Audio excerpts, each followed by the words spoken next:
Comigo aqui no estúdio o vereador Edmilson Souza. Boa noite, vereador. Boa noite, Pedro. Boa noite a todos que nos ouvem e nos assistem. Vereador, hoje o prefeito Guti publicou, me parece, as regras do PDV. Pelo que eu entendi, são 1.967 aposentados seletistas, é isso? Isso, na verdade está lá no decreto que trata-se de seletista. Então, ou seja, aquele aposentado que estava aguardando e que é estatutário, não entrará nessa primeira lista, né? Então os estatutários não entram. É só seletista. Pelo que está escrito no decreto, é seletista. Professores são estatutários, né? É estatutário. A maior parte é estatutário. Pessoal da saúde também. Eu tenho dúvida se tem seletista. Não, o pessoal de cozinha tem seletista, são seletistas, mas o professor eu tenho dúvida aqui se uma parte está estatutário. É porque migrou, né, Pedro? Sim. Então pode ser que tenha as duas situações, estatutário e seletista. Agora, pelo que eu vi de principal ali, é um salário por cada ano trabalhado, é isso? Exatamente. Se tem 20 anos de casa, vai receber 20 salários desse período, né? Agora, é óbvio, né, Pedro, que o decreto, ele não traz nenhuma, que era uma das grandes brigas que a gente tinha ali, ele não traz nenhuma previsão de como serão substituídos esses trabalhadores. O decreto não fala absolutamente nada. Posso apostar que vai ser terceirizado. Exatamente. Vai abrir várias vagas para justificar mais uma terceirização, porque lá não diz absolutamente nada. Então, vamos pegar o caso, como eu estive numa escola municipal, onde 4 cozinheiras daquele turno, daquele período, as 4 aposentadas. E as 4 falaram, vereador, se publicar, nós vamos pedir aí o PDV. Então, ou seja, como é que faz nesse caso? Não se programou nenhum tipo de chamada ou realização de novos concursos, ou seja, não se diz nada, se trata com uma irresponsabilidade muito grande, né, Pedro? Vão contratar empresas, né? É perceptível. Aí abre de novo uma justificativa para dizer, não tivemos tempo, fomos pegos de surpresa e temos que abrir mais um contrato emergencial aí via terceirizações. A Proguarу levou 1 ano e foi emergência. Exatamente, pois é. Então, ou seja, é um decreto, na minha opinião, sem nenhuma responsabilidade com o serviço público e com o atendimento. Você vai falar na saúde, né? Saúde que já está tão mal das pernas, né? E como é que você faz essa demissão desses profissionais sem ter nenhuma informação, né? Nenhuma previsão, nenhum planejamento da substituição? Agora, alguém justificou para mim hoje que, por exemplo, se a pessoa tiver com 70 anos, ela é obrigada a parar aos 75. De repente, conforme a idade do servidor, talvez seja interessante aderir ao PDV. Cada caso é um caso específico, né? Nós temos uma situação, por exemplo, de um caso que uma funcionária estava tentando fazer as contas ali, né? E ela disse, olha, pelo que eu entendi, eu vou receber, acho que 30 mil reais, ela receberia. Só que, se ela continuar trabalhando, ela está com 60, se ela continuar trabalhando 60 e pouco, se ela tiver condição de saúde de trabalhar mais 5 anos, não compensa ela entrar no PDV. Porque o salário dela mais os benefícios que recebe, não compensa. É óbvio que pode ser que tome uma decisão mais no calor aí do momento, né? Porque está difícil trabalhar, faltando profissionais, o prefeito não respeita os servidores, pode ser que o servidor de cabeça quente tome essa decisão de sair, que na minha opinião é que o governo está apostando, né? Que saia aí essa quantidade. E lembrando que na demissão voluntária não há multa de 40% do fundo de garantia, né? Na verdade tem isso. Então, ou seja, tem que estudar, eu sugiro, e é pouco tempo, né, Pedro? Porque 15 dias... É pouco tempo para as pessoas definirem, fazerem suas contas e até consultar, né, um profissional, né, um advogado trabalhista para poder ver se compensa mesmo. Né? Sinceramente, hoje eu fui procurado por dezenas de servidores perguntando minha opinião. Eu falei, eu não sei dizer.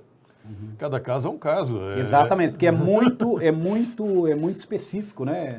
Se a pessoa tiver 70 anos, eu acho que talvez, na minha opinião, acho que vale a pena. Agora, se tiver 50 anos... Depende do tipo de aposentadoria que recebe, qual o valor que recebe. Tipo de trabalho tipo também. De trabalho, se tem responsabilidades ainda com filhos, com netos.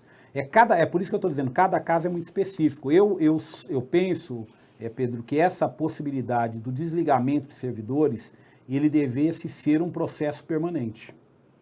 Se o servidor está descontente, ao invés de virar moeda de troca, ao invés de virar um momento eleitoral de querer fazer média, deveria o servidor, como tem nas empresas, ele recorre ao RH, diz, olha, minha situação é essa, queria saber quais as condições, se eu for fazer o meu desligamento, é possível algum tipo de negociação. Você deveria ter uma legislação mais, como é que eu diria, onde permitisse, onde não fosse esse acúmulo, né? O prefeito vem postergando isso, dizendo que vai fazer e postergando, o faz da pior maneira possível, sem prever reposição. Eu acho que cada caso tem muita gente, tem que tomar cuidado. Veja o que está escrito no decreto. Você assinou, e foi publicado, é irretratável. Você não consegue depois falar, poxa vida, eu acho que me arrependi, vou tentar voltar. Então o decreto e a próprio formulário de adesão deixa isso muito claro, né?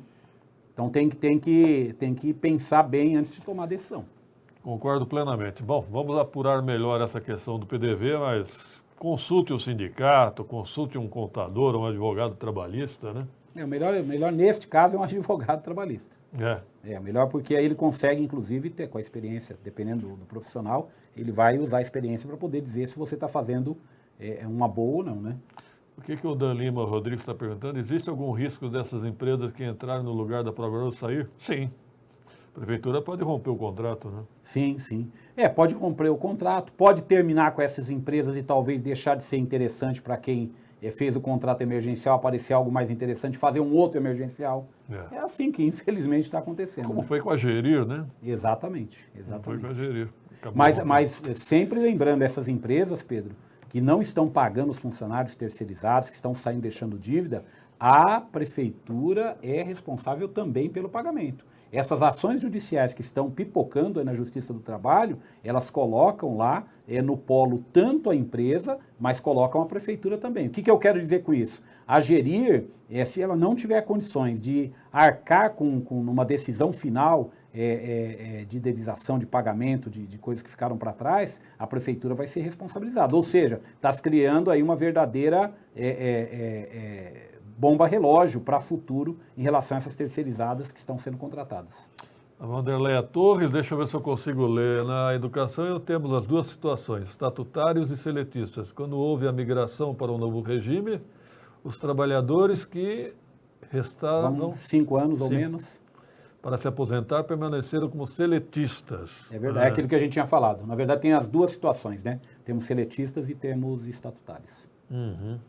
Então, mas a primeira regra que o prefeito baixou tem que estar aposentado, né? Isso. Na verdade, não é ter o tempo de aposentadoria, é já estar aposentado. Tanto é que tem entre os documentos lá tem que comprovar lá a declaração, a certidão de que já está aposentado. Enfim, o prefeito toma as decisões sem saber se vai dar certo. Porque a vida não é dele, né? Na verdade, ele vai tomando a decisão e como ele não depende disso. Vereador, isso me perguntaram muito hoje, o Peninha. Por que não houve PDV na ProAgro? Na verdade, eles no começo das discussões anunciaram, não, fica tranquilo que antes de fechar a empresa, nós vamos fazer um PDV lá, um plano de demissão voluntário para quem quiser aderir. Vários vereadores da base utilizavam esse argumento, inclusive, para dizer, olha, não vai ser tão ruim assim. E, na verdade, o que nós vimos que não teve PDV coisa nenhuma, até porque existe um problema jurídico para se resolver. Você vai fazer o PDV de uma empresa que não tem no caixa dinheiro para poder arcar com essas demissões. Então a prefeitura teria que fazer um aporte de recursos para arcar com essas demissões. Agora, qual a justificativa da prefeitura fazer este aporte? Sendo que o que ela faz com a empresa é contratação de serviço. Então você vai aportar dinheiro para pagar quem vai sair?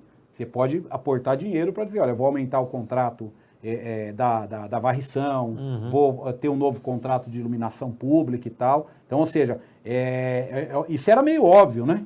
Que, na verdade, o dinheiro que manda para a ProAgro, ele tem que ter uma justificativa. Ele não pode ser, tudo bem, eu vou demitir os funcionários, porque, na verdade, se tem um PDV, essa empresa, a ProAgro, ela deveria ter sido, nos últimos 20, 30 anos, gerenciada de tal maneira que ela tivesse um fundo de caixa para demissões e para situações como essa. O que ocorre é que, nesse período que a gente estudou, de 2017 para cá, Pedro, na verdade, a ProAgro estava fazendo um monte de serviço e não estava recebendo. Nem o serviço que estava prestando. Quanto mais ter ali uma margem para ter um recurso. Alguns serviços eram feitos e nem contabilizados, né?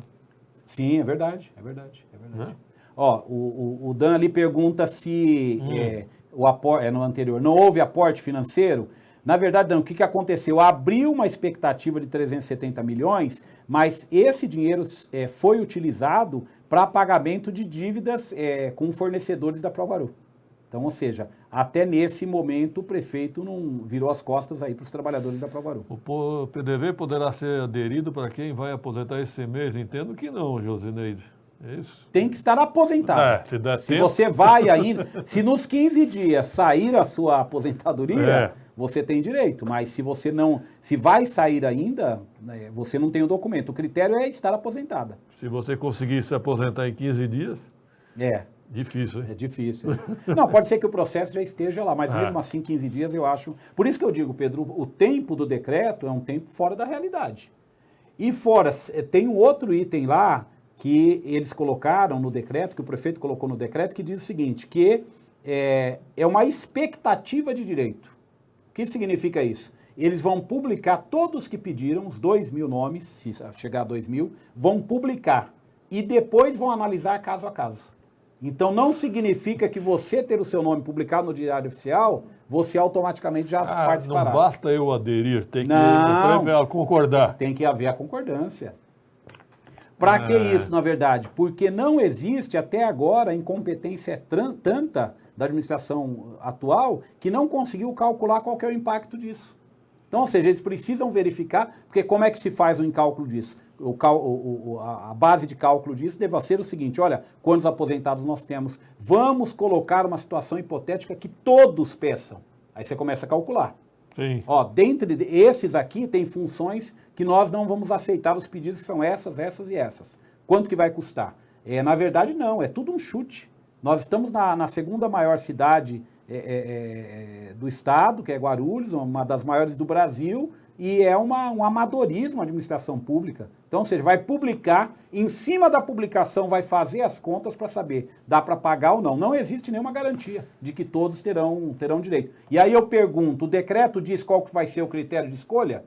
Se a Maria faz o pedido e o Pedro faz um pedido, qual que é o critério? O que for mais vantajoso para a prefeitura. Mas o que é ser mais vantajoso para a prefeitura? Não está escrito lá. Então. É o custo menor? É. Mas, ao mesmo tempo, se o custo é menor, Pedro, a folha de pagamento, eles querem diminuir, vai diminuir também menos. Quando você paga um valor maior, você está pagando porque aquele salário é maior. A minha opinião é que eles querem se livrar do máximo possível de pessoas com o menor custo possível. Exato. Aí talvez seja feito essa, vamos dizer assim, essa barganha aí de colocar na planilha e verificar, nós vamos sair com isso aqui. Eu quero demitir o máximo de pessoas possível pelo menor custo possível. Até porque, Pedro, as informações são desencontradas. Na minha opinião, a prefeitura já está no limite ali prudencial da lei de responsabilidade fiscal. Na folha? Na folha.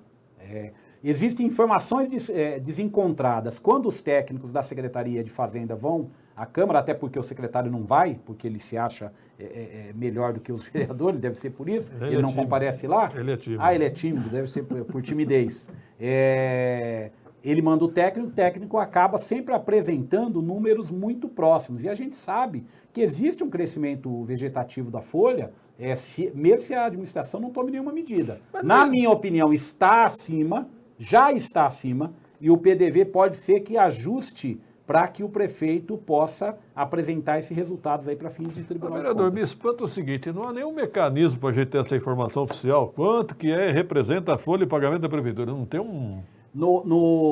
Na planilha que fechou no ano passado, em dezembro, está naquele limite do sinal amarelo acendeu. 50 e pouco. 50.1, 49.1, alguma coisa do tipo. Isso já está. Agora, o que acontece? Os técnicos dizem, não, mas isso aqui é com essa realidade. Como teve mudanças e tal, esse ano ele é menor. Outra novidade, eles contavam que os terceirizados não entravam no cômputo dos gastos com o pessoal. O entendimento do Tribunal de Contas é que conta, que deve fazer parte da contabilidade. Né? Vereador Edmilson, falando em Proguaru, uma situação inusitada, eu gostaria da sua opinião. Aquele rapaz, Renan Simões, Sim. que confessou que era funcionário fantasma na Proguaru, ele recebeu um telegrama que uma sindicância concluiu que ele deve devolver os salários, cerca de R$10 mil. Agora a pergunta é, só ele vai pagar o pato? Então, ou seja, é aquela situação, né? É a piada lá, né, Pedro? Tá tirando o sofá, tá vendendo o sofá, né? Então estão vendendo o sofá, mas não vai resolver. Porque, e fora, Pedro, na verdade, se existe essa conduta, se foi apurada por uma sindicância, esta sindicância deve apurar outras situações, porque me parece que o próprio rapaz ou outros também acabaram falando. Eu lembro de vários casos que aconteceram ali naquele período, né? Então eu acho que tem uma inversão aí de valores, né? Total. Ele confessa que era fantasma e ele que vai pagar o pato? Não digo que ele não tem que pagar, porque se ele está dizendo que era fantasma, ele tem que pagar. Mas não só ele, né? Mas ele fantasmou, vamos dizer assim, se é possível, sozinho. Né? Eu resolvi, da noite para falando, agora eu vou só ganhar, não vou trabalhar. Então, ou seja, é uma inversão mesmo de valores. Eu não sabia disso, isso é recente? Hoje, notícia de hoje. Ah, não. Eu apurei hoje. Não sabendo. E me causa... A empresa, de certa maneira, confessou também que o rapaz tem razão. Sim. Ou seja, o que ele estava falando é verdade. Então. Por isso, quando você está falando a verdade, nós vamos te punir. Então, isso mas só ele? Exatamente. Então, ou seja, isso é um problema, né? Isso é um problema, porque... Criminal, na minha opinião. Sim, porque nós... Vamos só voltar um pouquinho lá atrás, Pedro. Centenas de processos foram abertos por diplomas falsos. Exato. Centenas. Esses diplomas falsos que foram entregues, era só a vontade da pessoa falsificar? Ah, não, pô, hoje eu não tenho, eu vou mesmo assim, vou levar lá. Então, ou seja, tem orientação aí, né? Foram orientados a dizer, não, você não tem, mas... Diz que tem.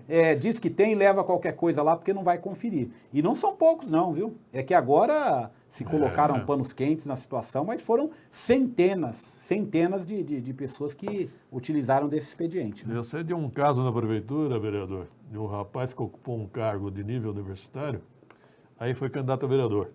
Aí na Justiça Eleitoral pegaram que o diploma da faculdade era falso, e o diploma do colégio era falso também. Ele perdeu a eleição, mas ganhou 2 processos. Pois é, né? Devia ter ficado... Pelo amor de Deus. Tranquilo, né? Estou em dúvida do primário, mas ele não falsificou também. Pois e fora, né, Pedro? Essa questão, não existe uma transparência nesse acompanhamento. A gente vê sempre no Diário Oficial, sindicância, prorroga prazo e tal, parece que nunca termina. A sindicância tinha que ser externa, né? Sim, até para poder responsabilizar e saber quais os resultados dela. Mas a gente vê muitas publicações de sindicância e não conseguimos verificar o resultado final, né? Sempre prorroga, né? Está prorrogando, mas nunca publica. Aí muda a constituição da sindicância. Enfim. Em outros governos, Pedro, como é que funciona? Na verdade, você tem um grupo fixo, que não é da Secretaria Sindicância, é um grupo fixo de servidores de carreira que cumprem essa função com controle externo das sindicâncias e dos encaminhamentos que devam ser feitos. Eu sei que a Secretaria de Gestão, né? Administração, Sim, gestão. Ela avisou categoricamente que os diplomas seriam conferidos. Depois daquele... Antes não eram? Não.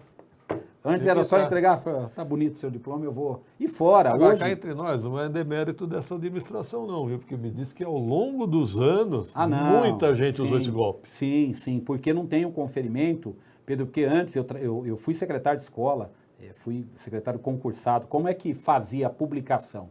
Na verdade, a gente como secretário, os alunos iam concluindo, a gente fazia ali, o professor aprovava, passava pelo conselho e tal, pela direção, analisava e vinha para a gente fazer o que a gente chamava de lauda. Inclusive, na época, fazia na máquina de datilografar, não podia errar. Entendeu? Tinha um espaço, você tinha que fazer certinho, não tinha corretivo ali, tinha que fazer. Isso publicava no Diário Oficial. Então, ou seja, se eu concluir na escola, por exemplo, eu estudei no Brotero, se eu concluir no Brotero no ano de 2003, está no Diário Oficial, mas não está em nenhum outro lugar. Hoje você tem um sistema que confere no próprio sistema da educação. Então, se você apresenta, você tem um código. É este código que se consulta para saber se tem Então basta validade não. Basta não basta conferir. só olhar, basta conferir pelo código. Tá certo. E aí que começou a aparecer essa situação de muitos diplomas falsos, né? Tá certo. Obrigado, vereador Edmilson Souza, pela participação. Até uma próxima oportunidade. Obrigado, Pedro, mais uma vez pelo convite. 18h34, produção. Em seguida aqui no estúdio, o colega jornalista Rabi Calil.